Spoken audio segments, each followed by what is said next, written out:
ഞാൻ ഒരു 5 കാര്യം പറഞ്ഞുതരാം. അത് മാത്രം ശ്രദ്ധിച്ചു കഴിഞ്ഞാൽ അടുത്തൊന്നും ഡെന്റിസ്റ്റിനെ കാണേണ്ടി വരില്ല. നമ്മളെല്ലാവരും കുട്ടികളെ ഒരു ക്യാവിറ്റി വരുമ്പോഴോ അല്ലെങ്കിൽ ഒരു പെയിൻ വരുമ്പോൾ അല്ലേ നമ്മൾ ഡെന്റിസ്റ്റിലേക്ക് കൊണ്ടുപോകുക.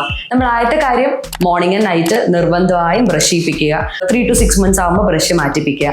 കുട്ടികളിലാണെങ്കിൽ ഏജ് സ്പെസിഫിക് ആയിട്ട് ഓരോരോ പേസ്റ്റുകളുണ്ട്. ഇപ്പോൾ 2 വയസ്സിന് താഴെ ആണെങ്കിൽ നോൺ ഫ്ലൂറിഡേറ്റഡ്, 2 വയസ്സിന് മേലെ ആണെങ്കിൽ ഫ്ലൂറിഡേറ്റഡ് ടൂത്ത് പേസ്റ്റ് ഉണ്ട്. അത് വെച്ചിട്ട് ബ്രഷ് ചെയ്യിപ്പിക്കുക. അത് കഴിഞ്ഞ് കഴിഞ്ഞാൽ പാൽപ്പല്ലിൽ സ്വമേധയാ തന്നെ ഗ്യാപ്പ് ഉണ്ട്. അപ്പോൾ ഫുഡ് അതിൻ്റെ ഉള്ളിൽ പോവാണ്ട് നിൽക്കണം. പോയി നിന്നാണ് ക്യാവിറ്റീസ് വരിക.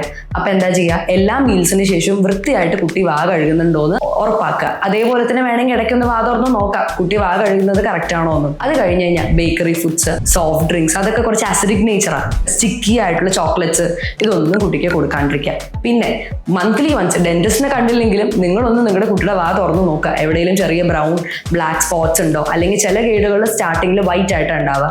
അങ്ങനെ വല്ലതും കണ്ടു കഴിഞ്ഞാൽ നേരെ അടുത്തൊരു ഡെന്റിസ്റ്റിനെ കാണിക്കുക, അത് ഫില്ല് ചെയ്യിപ്പിക്കുക. അങ്ങനെ ചെയ്തു കഴിഞ്ഞാൽ പിന്നെ അടുത്തൊന്നും ഒരു കോംപ്ലക്സ് പ്രൊസീജിയറിന് വേണ്ടി ഡെന്റിസ്റ്റിനെ കാണേണ്ടി വരില്ല.